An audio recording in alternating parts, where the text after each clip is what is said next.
Alright guys, we're back in my garage for another video, and today we are going to be talking about tires. I know this is an extremely popular topic of discussion, especially for a lot of you guys. I mean, I get it. This is probably your first car that's making over 400 or 500 or even 600 plus wheel horsepower, and now you're running into traction issues, so you're trying to understand what you can do to help rectify that. And the good news is you are in the right place. Obviously, tires are one of the main things that will help improve the grip and performance that you need to help put the power down. But I also think a lot of people don't understand the potential drawbacks that can come with making certain decisions about what tires you want to run. So in this video, I'm going to share all the information that I have, and hopefully you find this video useful, especially because just in general, tire technology and design is something that translates to all cars. So if you change your setup, or if you have another car that you're putting tires on, or if you upgrade to another car in the future, all of this information will translate and pretty much be the same. So let's talk about it.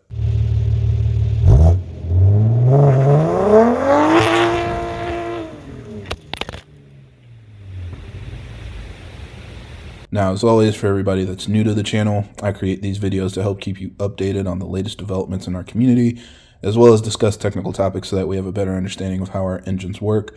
So if you're interested in more videos like that, be sure to subscribe because there will be a lot more coming out in the future. So obviously tires are incredibly important. If you look at the width of your tire and when it rolls in, it can look really beefy. But if you actually think about it, looking from the side, there's only like a small length of that circumference that's actually touching the ground. And then across the width of the tire, it ends up just being, a little section. And that section on all four corners is the only thing that's keeping your car on the road. So of course, it's really important to make sure that you're picking the right tires to optimize the performance of your car so that you have as much grip as possible. But the first step is really for you to decide how you plan on using your car. Because if you're realistic about that, that's going to give you the best tire that performs in the way that is useful for you. So different people use their cars for different reasons, and you kind of need to decide when you're going to drive your car, how you're going to drive your car, if it's straight line racing, road racing, autocross, or if it's just daily driving. All of those circumstances will be optimized for a different type of tire. Now, on top of that, you need to be real with yourself and understand what you're willing to sacrifice. Because as performance goes up, typically the sacrifices go up as well. There's something that's not going to perform as well when you go with a tire that's biased for a specific driving style. So this is where a lot of people end up having multiple sets of tires. I highly recommend it for a lot of people because if you are daily driving your car, but you're going to track it every weekend or once a month, you can have a dedicated set of track tires that will perform in that scenario. And then when you're daily driving, you're not going to have to sacrifice as much.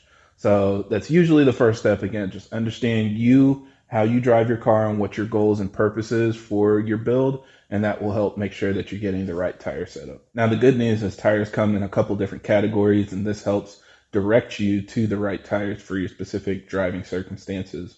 So the first one is a winter tire. Of course, that's designed for when the weather is colder, probably some snow and ice, a couple different things to help optimize it for winter conditions. Another type of tire is a summer tire. And when you look at a summer tire, it's the opposite. It's designed for warmer weather, maybe some rain like what we see in the spring or certain storms, but everything is biased towards conditions you'll see in the summer. Then of course you also have all seasons, and these are designed to work pretty well across a wide range of temperatures and various inclement weather conditions. So it's really just like an all-around tire. And then the last one is a track tire. I put this in its own category, even though technically the track tires are usually summer tires, but they also tend to have certain, design choices that make it more difficult to use as a street tire. Some of them even aren't legal to use on the road. So I put them in their own category. So if you plan on using it on a track, whatever type of track that might be, this is a tire that you can buy that's dedicated for that purpose. Now, of course, we know that there are different circumstances, but the question might be what can actually affect what category a tire falls in. And I usually focus on two different things, the tread compound and the tread design. These two things are just two of many design concerns that engineers have when designing a tire. So obviously this overall technology can be increasingly complex, But these are the things that I focus on as a consumer because this is where I see the most development and the biggest shift in how a tire performs. So the first thing to consider is the compound. The compound is important because the tire's purpose has to be set up so that it is pliable during the operating conditions of your vehicle. In order for it to be pliable, the tire has to be soft, but not too soft.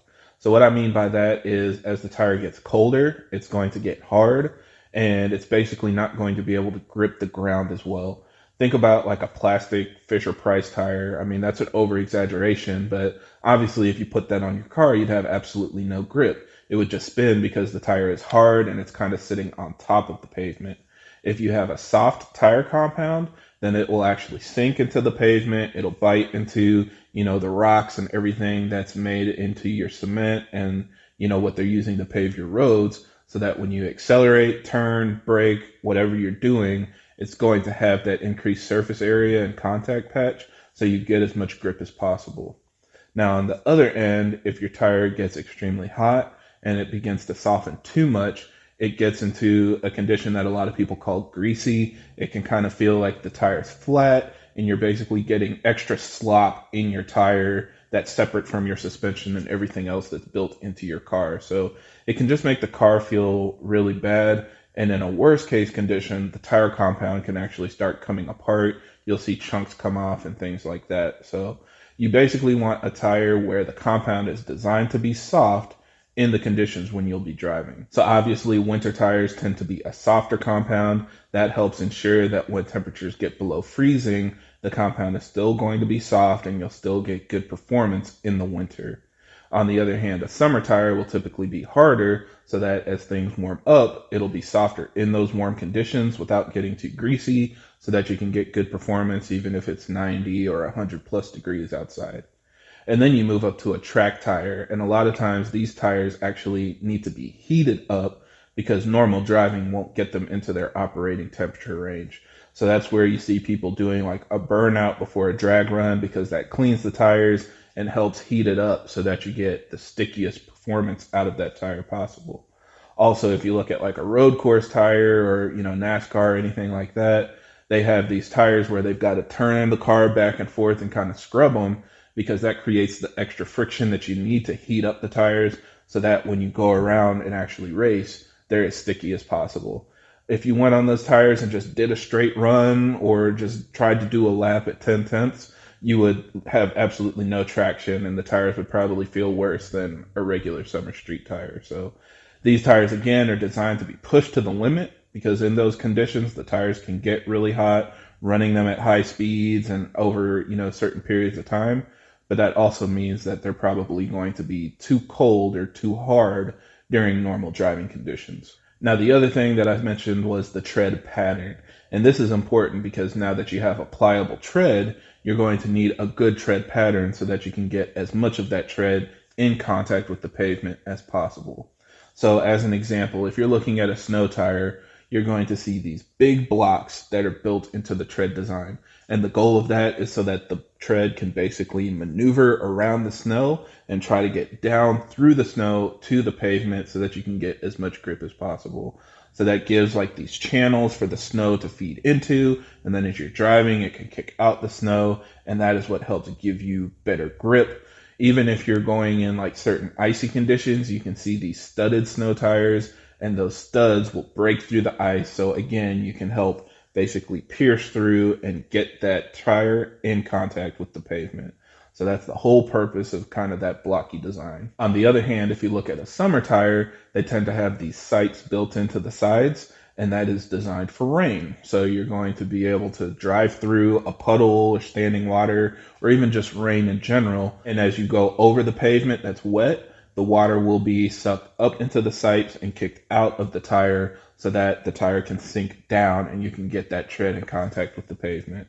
So again, same kind of design idea. You just want to be able to get through whatever the inclement weather is, whether it's water, snow, ice, and get the tread in contact with the pavement because that surface area is what gives you the grip that you're looking for so that your brakes work, You can accelerate, turn, and all of that safely. Now in the dry, this is where you get a lot more opportunity to improve your grip because you don't have to worry about anything else getting in your way. So on an aggressive summer tire or some of the track tires, you'll see these long, thick strips of uninterrupted rubber, and that just maximizes how much tread you get in contact with the ground.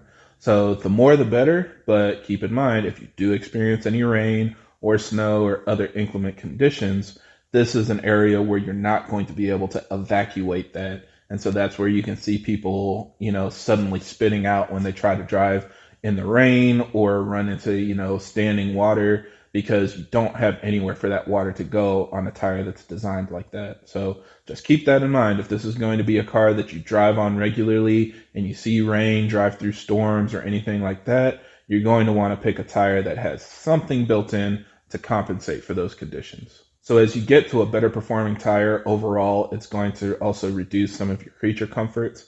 So it's going to wear faster. It's going to be a louder tire. It's also going to potentially have more rolling resistance, especially with some of these sticky compounds.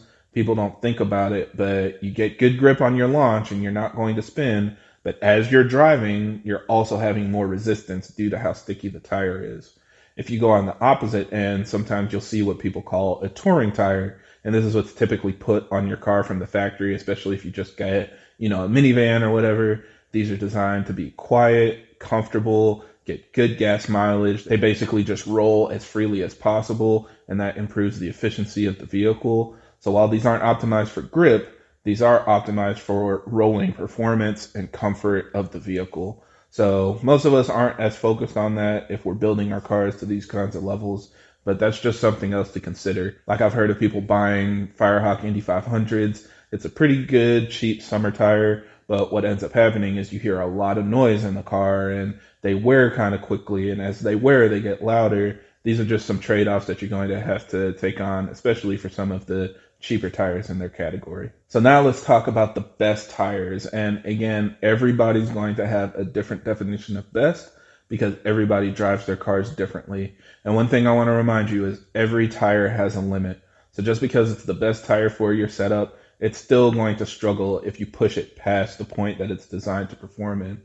I've seen a lot of people say that they had, Michelin Pilot Sports on their car and now they suck.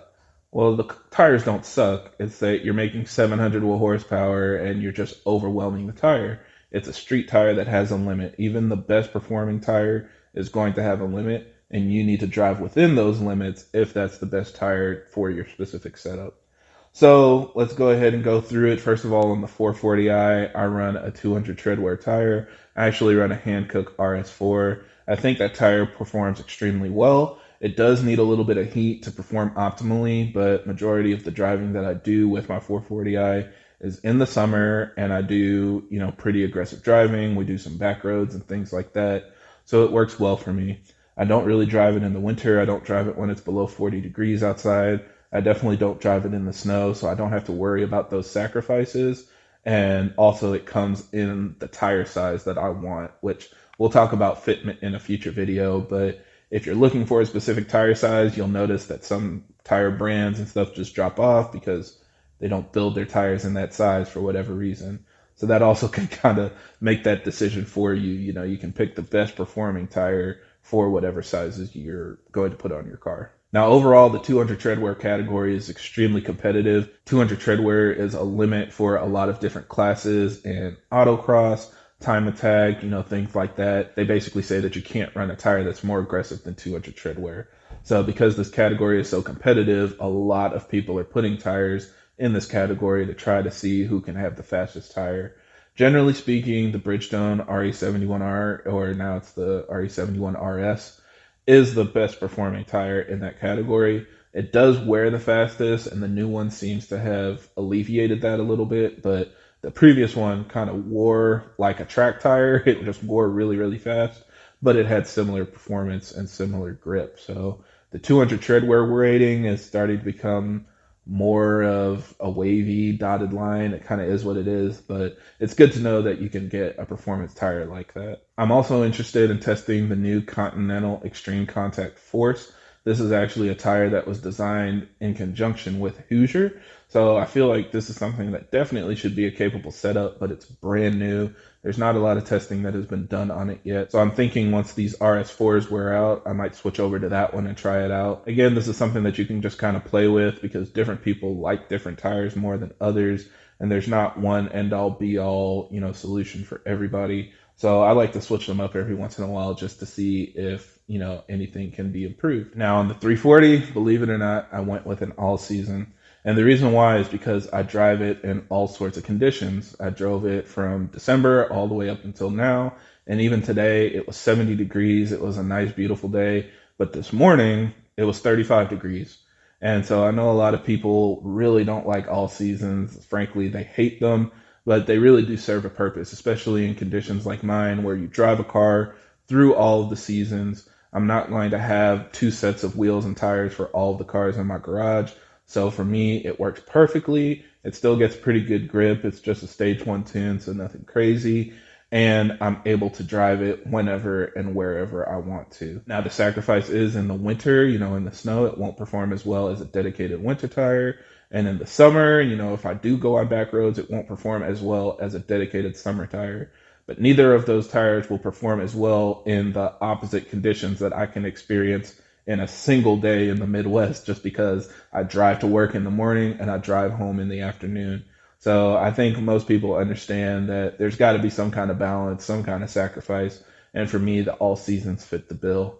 The other thing is because I went with the Michelin all seasons, they actually have a unique direction in how they make theirs. So these tires actually became famous when they originally came out a few years ago because Michelin was basically putting an all season compound on top of a mostly summer tire tread pattern. And what that ended up doing is providing similar performance to a summer tire, but in an all season tire scenario. So even when temperatures got cold, you got tires that didn't drop off and tires that still had really good grip. And this was highly recommended for a lot of performance cars that saw cold weather but didn't see snow. Now, admittedly, once it started to see snow and ice, the tire's performance dropped off dramatically. But I also have an X5, so I don't have to drive my 340 in snow. So I ended up going with the Michelin all seasons this go around, and I haven't regretted it. Now, if you do anticipate seeing snow and you're in a similar condition as me, maybe you live in an apartment where you can't have multiple wheels and tires and stuff on standby as the seasons switch, a great all-season tire is the Continental Extreme Contact DWS. This has gone through a couple different revisions over the years, and it has never let me down. You can actually see in the tread design that they have a section dedicated for winter and snow. They have sections on the side dedicated for rain and evacuating water. And they also have a relatively uninterrupted strip to help with performance in the summer. So this is like the best definition of an all season. It is an aggressive compound, so it's not going to be as quiet as, the touring all seasons that might come on your cars, but it gives you the performance that you're looking for year round. I actually have it on my X5 as well as my wife's car. We drive them year round in the snow, rain, pretty much all conditions, and it's always been a good performer. Now, lastly, let's talk about summer tires. So I've gone through a couple different street tires on my car. The Michelin Pilot Sports have been an extremely popular choice for years and years. Whatever the latest version is that's out when you're watching this video is pretty much the one that most people will recommend. I think they're almost moving to a PS5 now, and that tire tends to be pretty expensive, but also something that is guaranteed to work for most scenarios. It has pretty good wear, it has pretty good grip, it performs well in the wet, and it's just like a nice summer tire that you can rely on. Now, I tend to switch to the Continental version. The current one is called the Continental Extreme Contact Sport, and it is about 95% of the performance from a Michelin Pilot Sport at 60 to 70% of the price. So I like going that route. Most of the complaints come from it has slightly softer sidewalls. So if you actually do plan on tracking it, taking it around fast turns and stuff, it might feel a little bit softer. But I've had great results with it. I've run it on multiple vehicles. I actually had it on the 440i before I switched to the Hancooks, and it performed great. It gave me good grip, and it comes in a lot of different sizes as well. So both of them are really good contenders for a summer street tire. And yeah, of course, going up from there, you can go to a dedicated track tire. I mean, the options are endless at this point. There's Mickey Thompson, Hoosier, Nittos, lots of different ones here. Everybody has a different preference. My recommendation is to check out the different options. Again, make sure you know what size you're trying to go with and settle on something that, gets good recommendations from your friends. A lot of people go with either Mickey Thompson or Hoosiers for drag racing.